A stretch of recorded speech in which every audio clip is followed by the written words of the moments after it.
De 750 ml à 1,5 litre de salive sont produits par jour. 70% de la sécrétion est assurée par les glandes principales, les glandes sous-maxillaires, sublinguales et parotides. Les glandes sous-mandibulaires assurent les 3/4 de cette sécrétion. Leur production est continue, contrairement à la sécrétion parotidienne qui est stimulée par l'alimentation. Le bavage est la perte non intentionnelle de salive par la bouche. Il résulte d'un trop-plein de salive dans la cavité buccale par hypersialorrhée ou défaut de gestion du flux salivaire comme dans les troubles de la déglutition. Il altère considérablement la qualité de vie des patients et peut se compliquer d'un encombrement respiratoire chronique, voire de pneumopathie d'inhalation. Son diagnostic est clinique. Chez l'enfant, les traitements atropiniques sont représentés par les patchs de scopolamine qui sont utilisés en première intention, bien qu'il n'ait jamais fait l'objet d'une évaluation sur le long terme pour le bavage.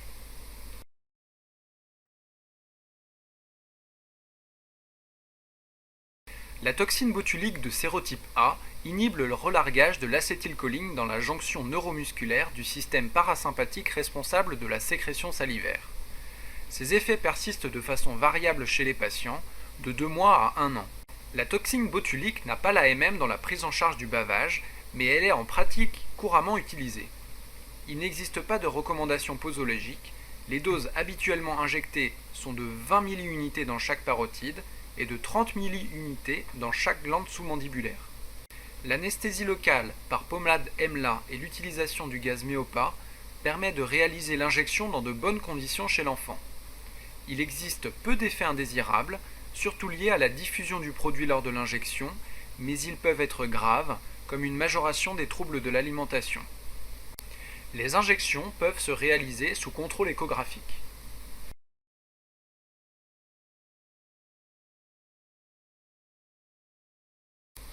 La chirurgie des glandes salivaires est un traitement efficace. Elle est proposée en dernière intention du fait des risques chirurgicaux et de l'anesthésie générale. Dans un premier temps, on propose par voie endobuccale une ligature des canaux parotidiens de sténon. Après cathétérisme du canal, une traction douce permet de l'individualiser, puis de le ligaturer avant de refermer la muqueuse au fil résorbable. L'exérèse des glandes sublinguales est la seconde étape de la chirurgie. La dissection est réalisée par voie endobuccale par traction douce de la glande. Il est également possible de réaliser une ligature simple des canaux sous-mandibulaires de Wharton par voie endobuccale. L'exérèse des glandes sous-mandibulaires par voie de cervicotomie est le traitement de dernier recours. Il permet une réduction significative de la sécrétion salivaire. L'incision est réalisée dans un pli du cou, entre le bord antérieur du sternocleidomastoïdien et la petite corne de l'osioïde. Le platysma est décollé en bas pour épargner le rameau mentonnier du nerf facial. Après ouverture de la capsule, on réalise un décollement de la glande en la libérant de l'artère faciale et du nerf lingual en arrière. La traction de la glande permet de retrouver le canal sous-mandibulaire qui est sectionné après ligature. Devant un bavage invalidant avec une réponse insuffisante de la rééducation orthophonique, on propose un traitement médical atropinique. L'inefficacité de celui-ci conduit à réaliser des injections de toxine botulique. En cas de persistance du bavage ou de perte d'efficacité de la toxine botulique, on propose le traitement chirurgical.